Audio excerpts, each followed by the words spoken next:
Okay, welcome everyone to week 2 of the 30-day lead gen challenge. So just to set the scene for what we're going to go through today, we'll do a quick recap of week 1. There were a number of questions that came throughout the week last week, so I'll cover a few of those questions as well. Then we'll talk a little bit about the process review and what the next stages are that we're going to be tackling.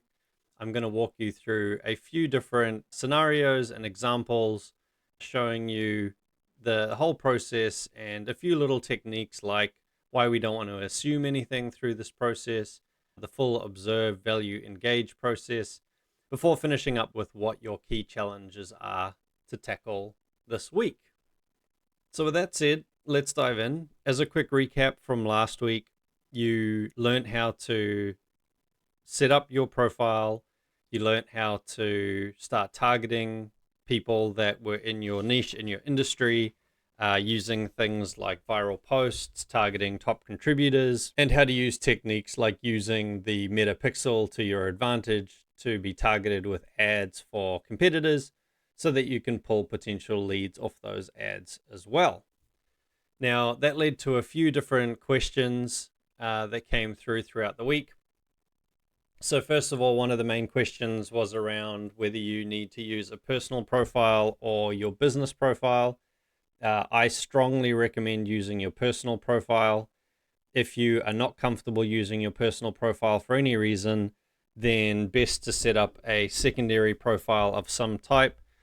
Just keep in mind that Facebook doesn't really like having people having multiple profiles, so you are running a risk doing that.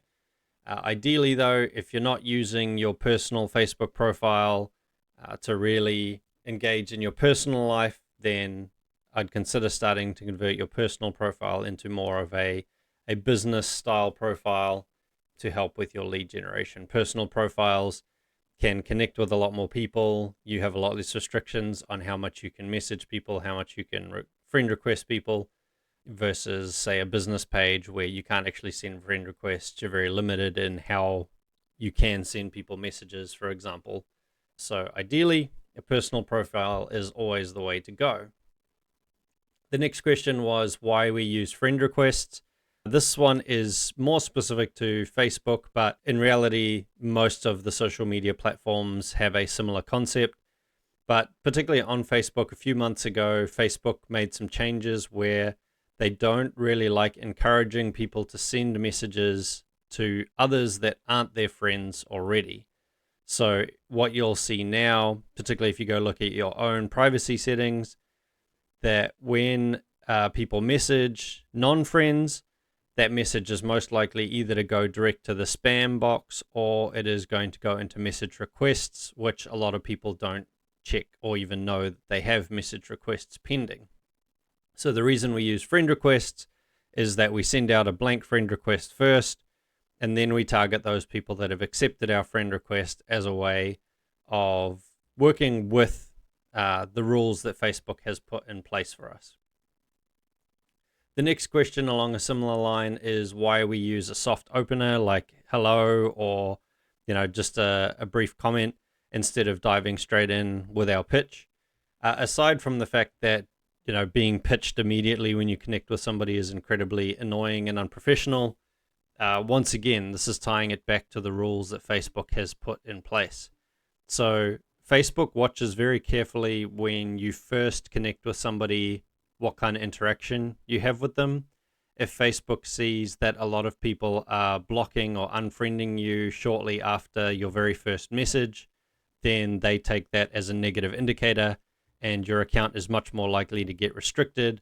You're much more likely to not be allowed to send as many messages or send as many friend requests.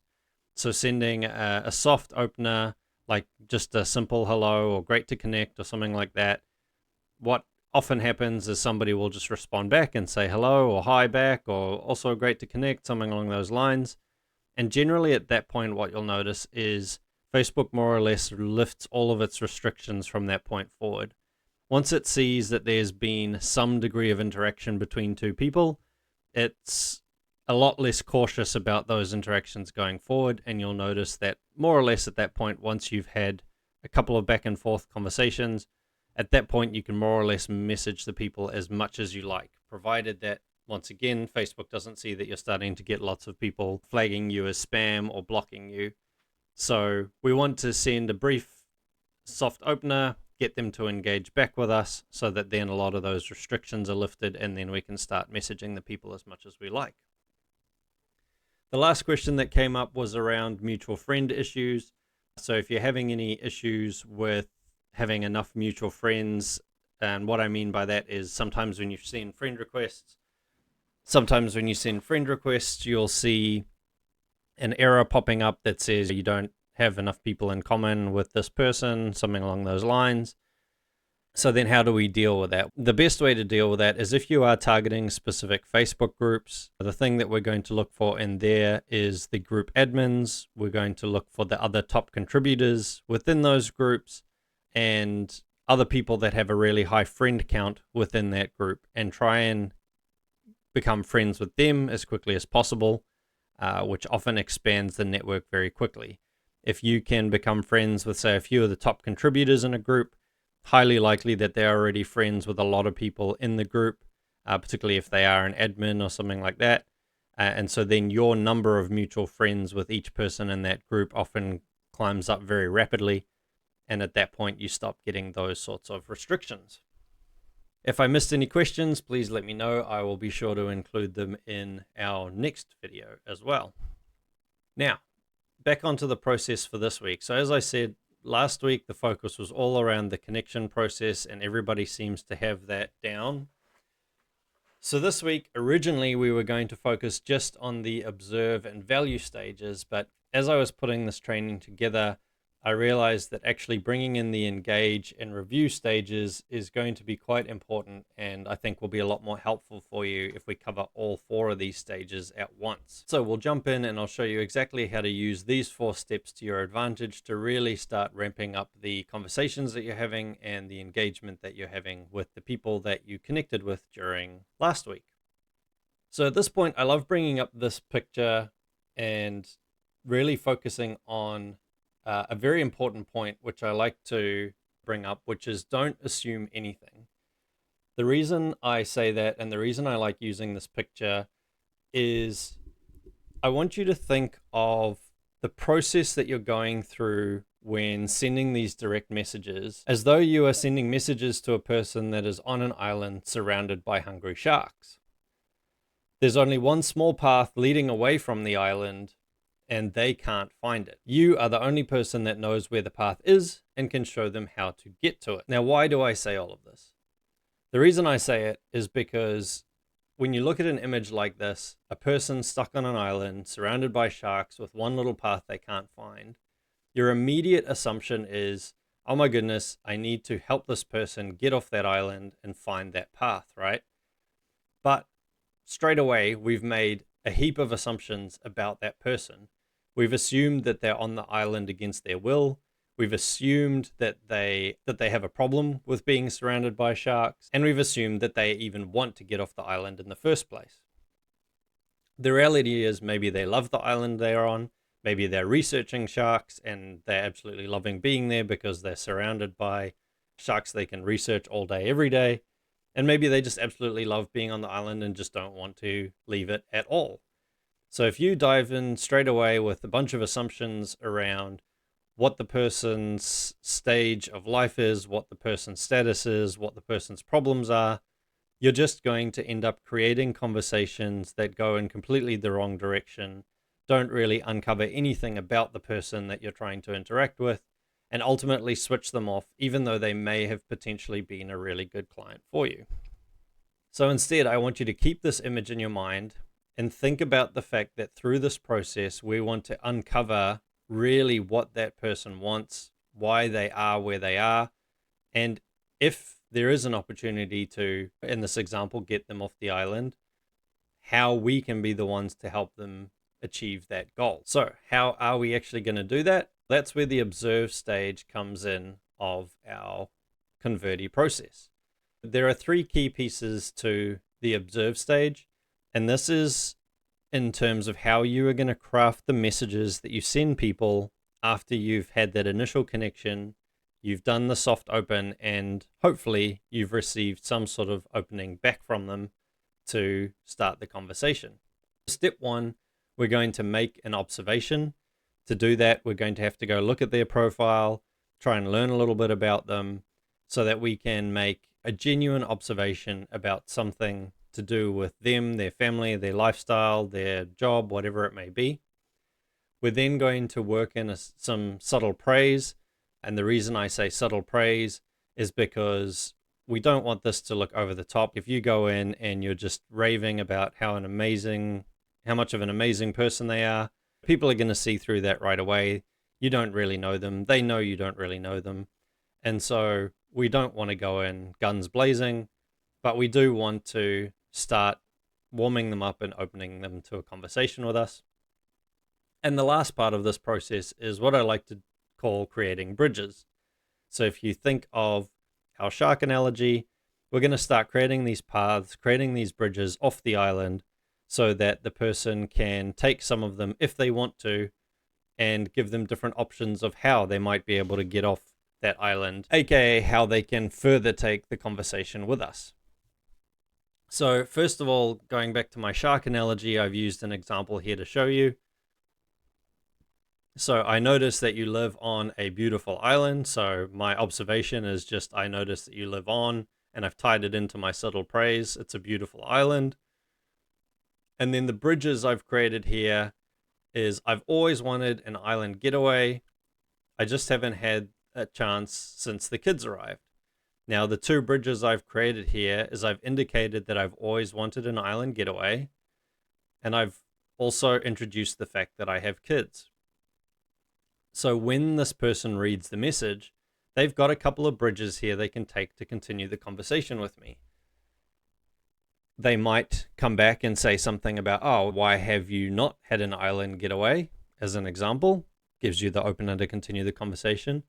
Or they might latch on to the idea that you have kids and make a comment about their own kids. Once again, opening the door for you to continue the conversation in different directions. If we just went in and said, I noticed you live on a beautiful island.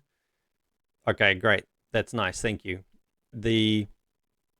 What we're trying to achieve here is not getting one word yes, no answers. We're trying to leave the door open for them to comment. I tend to avoid actually using a specific question at this stage because that can look a little bit too salesy and a little bit too obvious, like you're trying to dig and get them to engage with you. I find it works much better just making broad statements like my examples here, and then waiting for the person to come back and see which bridge they take to continue the conversation. I've created another example here that's a little bit more real world. So make an observation. I've gone and looked at their profile. I can see that they're a fitness coach. And so I can just say something simple. I notice you are in the fitness space. My subtle praise in this particular instance is something like helping people improve their health seems like it would be pretty rewarding. Once again, some subtle praise there that, hey, I think what you do is really rewarding. Basically hints at that you think that what they do really adds value to the world, to the people that they work with. So once again, you're not going over the top and saying something that seems super salesy. You're giving them that little subtle praise that what the person is doing is interesting and adds value. And in this case, I've created a couple of different bridges here. So this is an example of a script I like to use. If I have actually worked with people in that niche, I like to reference it. I had a lot of fun working with another fitness coach recently. So my first bridge here is working with another fitness coach. Once again, they could latch onto that and they could say, oh, which fitness coach did you work with? Or who was it that you worked with? Or what kind of fitness coach did you work with? There's all sorts of things that could come from that little sentence there. My next bridge, but it sounds like standing out as a personal trainer. So standing out as a personal trainer is my next bridge that I offer. They might come back and they might want to talk about, particularly this is an example of something I might reach out with if I wanted to target the person for some sort of marketing, off something that is going to tie back into helping them stand out as a personal trainer.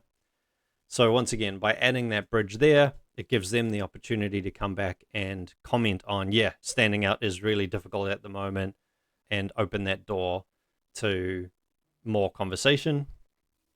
And the last bridge I've added in here is pretty tough right now. Now, the reason I've added that bridge is, once again, it gives them something different that they can latch onto to continue the conversation forward. They might come back and say, oh, I don't have any trouble standing out right now. Or they might come back and say, yeah, the market is really challenging right now.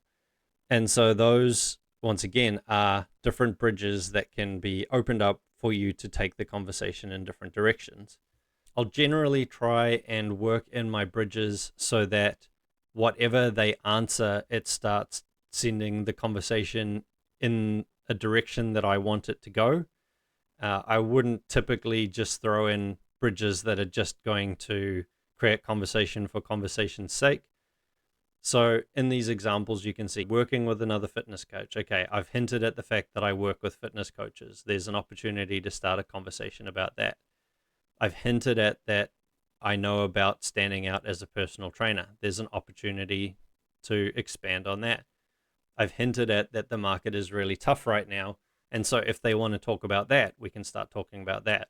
All three of those things are topics that I can then help drive back to and offer about working with fitness coaches on marketing plans, on might be how they dress, might be how they date, whatever it may be, right? There's lots of different things that I could do depending on how they answer these questions to drive the conversation to the direction that I want it to go in. Now, step 2 is one that's often very hard for people. Now we wait. At this stage, you're itching, you want to get going, you want to start the conversation, you want to start pushing them along, you want to get them to your offer as quickly as you can. But the reality is, particularly with direct message marketing, sometimes you just have to wait. Sometimes you just need to let people, they might not be on social media that often. They might see your message and mean to reply and not reply. We can talk about how to handle that. But at this stage, you do need to wait. You've given them the bridges to connect onto to start a conversation with you. And now we need to wait for them to reply so that we can start driving the conversation in the direction that we want. But step 3, at some stage, they are going to reply. Now, rather than putting a whole lot of examples here of how to handle that, what I am going to suggest for this week is, once you start getting these replies, let's talk in the group about how to actually handle creating some genuine conversation with people. So at this stage, you're not immediately going to jump into offering value. The reality is you're going to have a little bit of back and forth. They're going to come back and say, yep, the market is really tough right now. And you're going to engage with that comment and expand on it to start creating conversation. Exactly the same as if you were talking with somebody in real life. If they came along and they were like, yep, the market's really tough, you're not immediately going to turn around and say, oh, okay, yep, here's an offer for you. That would just be rude. It would seem really inauthentic. And so you need to actually engage with that person and have a little bit of back and forth conversation, just like if you had met them, it's a stranger for the first time and you're having a little bit of conversation. There's a whole range of techniques I can walk you through on how to do that, and we will cover that in the group together. As I say, I suggest you take some screenshots of those conversations as you have them, drop them in the group or in the Slack channel, depending on where you're connected into this challenge. And let's walk through how to handle those conversations together. At some stage, you are going to get to the point where it's now time for you to offer some value back to the person you're engaging with. The important point here I want to make is that the reason we're offering value is you need to remember, at this stage, the person still knows very little about you. If you were going to try and go in and actually try and pitch something to them, you're just a random stranger trying to pitch them something that they didn't even ask for yet at this stage. And so instead, what we want to do is we want to give the person a way to learn a little bit more about us, learn a little bit more about what we do, without feeling like we are pushing an offer directly on them. The way I like to do it is I have a range of videos and playbooks that I like to offer people as that opportunity to get to know me and hopefully get some value by learning something from me along the way. I've shown 2 examples here of one of my favorite scripts that works really well, just so you can see the kind of reactions that it gets. So 2 pieces here. 1, we're going to offer some value, and 2, we're going to ask for permission to deliver that value. We're not just going to offer the value and drop it straight away.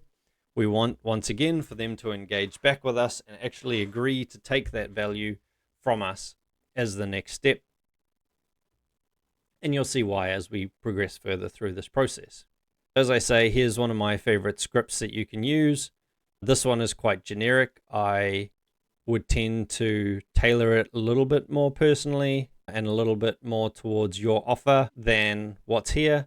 But I've used a generic one on purpose just so you can see how it works, that you can then tailor to your own offer. Danny, I try to share lots of insights and hacks to help my network so we can be more than just silent connections like so many are nowadays. Just about to drop my latest playbook. Are you opposed to checking it out? So you can see there, I've introduced the concept that I want to be more than just silent connections. I've given them a reason as to why I want to offer this value. And then I've asked for permission to drop the playbook to see how they react and get them to engage back with me. Now, if you wanted to tailor this a little bit more to yourself, instead of just saying something generic like share lots of insights and hacks to help my network, that is the point where you can add something a bit more tailored and a bit more specific. So, Danny, I have a guide on the top 12 healthy eating habits that I have seen successful business owners have, as an example. Or it could be something like, hey, these are my 5 favorite meditation techniques for reducing stress. It could be something like, these are the top mistakes business owners make with their accounts and how to avoid them. You can see how you can tailor it to your specific offer there. If you're struggling with how to do that, once again, in the group, in the Slack channel, drop a little bit more information about what your offer is, and we can help you craft what the value offer is that you will provide to people before getting to the stage of actually pitching them your services. At this stage, we're likely to start getting responses like you see here. Hey, sure thing, fire it over. Hey, Charles, good to connect. I'd love to check it out. Those are the types of responses you can expect. Of course, you're going to get some responses of people just saying no thank you or not interested or whatever. Right here, right now, I would just ignore those and forget about them. There are techniques that we can use to try and bring those people back. But for this challenge, let's keep it simple and just ignore those people and move on from them. And we can circle back to them in a future stage. So we're now up to stage 4, which, like I say, originally I wasn't going to include this week, but when I was putting this training together, I thought to stop at the end of the observe and value offer stage would leave people hanging a little bit too long.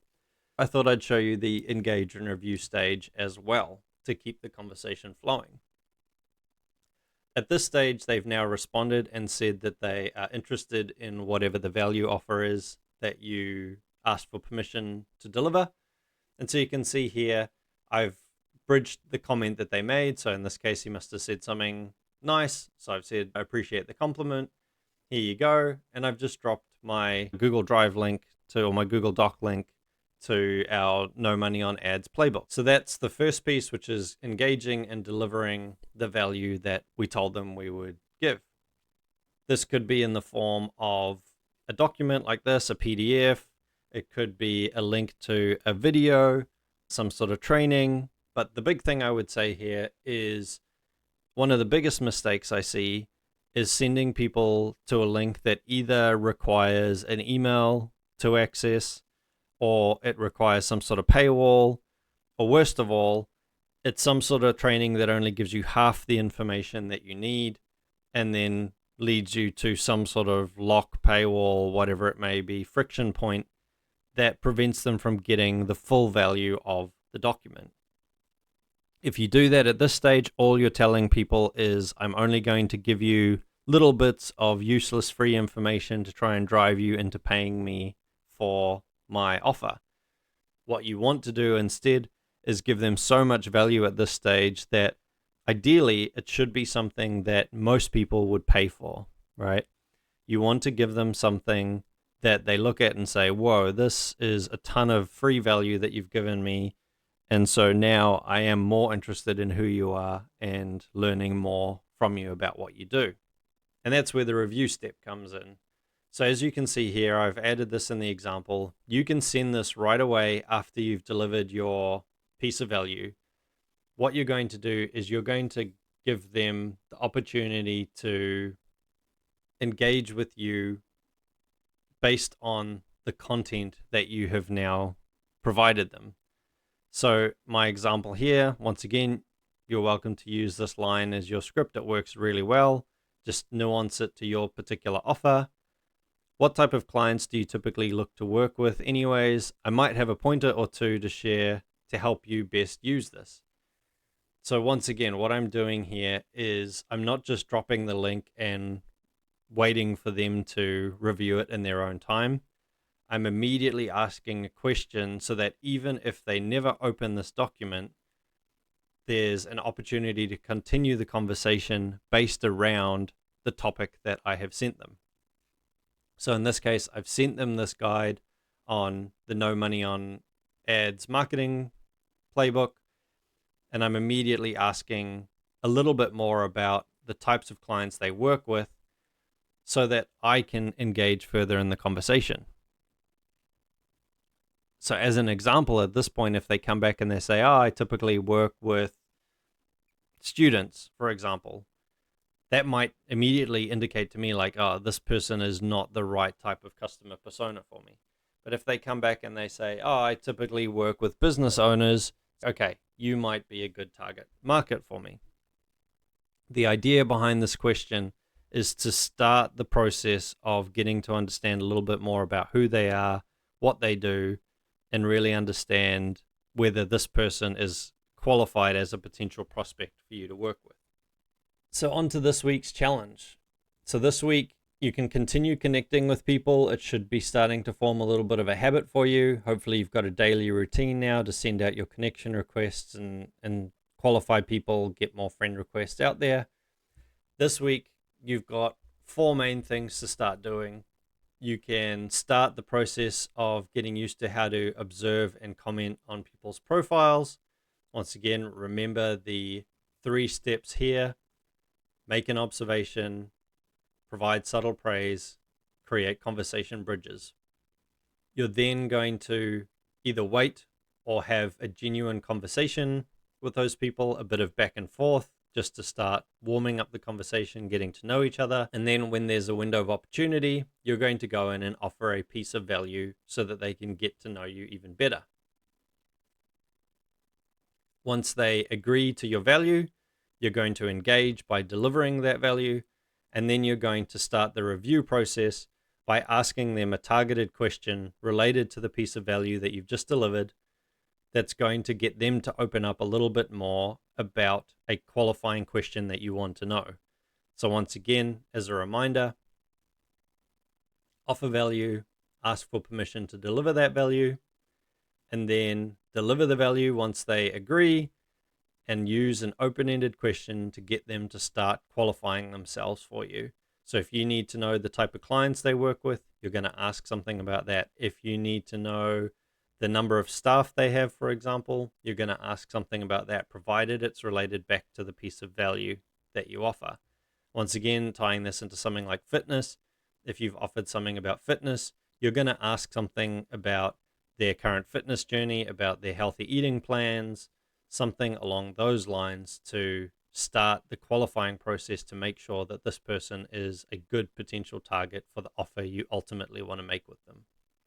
So those are the steps for this week. Originally, we were going to split this over 2 weeks, so don't worry if you feel a bit overwhelmed. If you do feel overwhelmed, then what I would say is this week, just do the observe and value piece, or even you could even just do the observe piece this week and then do these 3 next week. Or do the observe, value, and engage this week, and don't worry about the review stage just yet. You can do the review next week. There's lots of different ways to slice and dice this. Once again, if you feel like it's too much for 1 week, which I can totally understand, then let me know and we can plan out how you're going to combine, mix and match these 4 stages depending on your offer, the type of people you're targeting, all that kind of stuff. So please do reach out if you feel like you need a bit of a hand with how to position these 4 stages. Depending on how that goes, then next week we'll start looking at the talk and invite stages. Otherwise, we might give everybody a bit of catch-up time next week, do a Q&A session instead, and help make sure that people really understand and are comfortable with these 4 stages. They're arguably the hardest stages to grasp, but once you get them, these are skills you're going to have for life for engaging with people online and turning them into, first of all, raving fans and ultimately clients. That's everything for this week, team. As always, if you have questions, drop them in the group, drop them in the Slack channel. Don't feel like you need to do this alone. Remember, a big part of going through this challenge together is to be able to bounce ideas off each other, network with each other, and just genuinely help each other through this process and help each other generate more leads. So you've got your tasks for this week, and just reach out if you need a hand.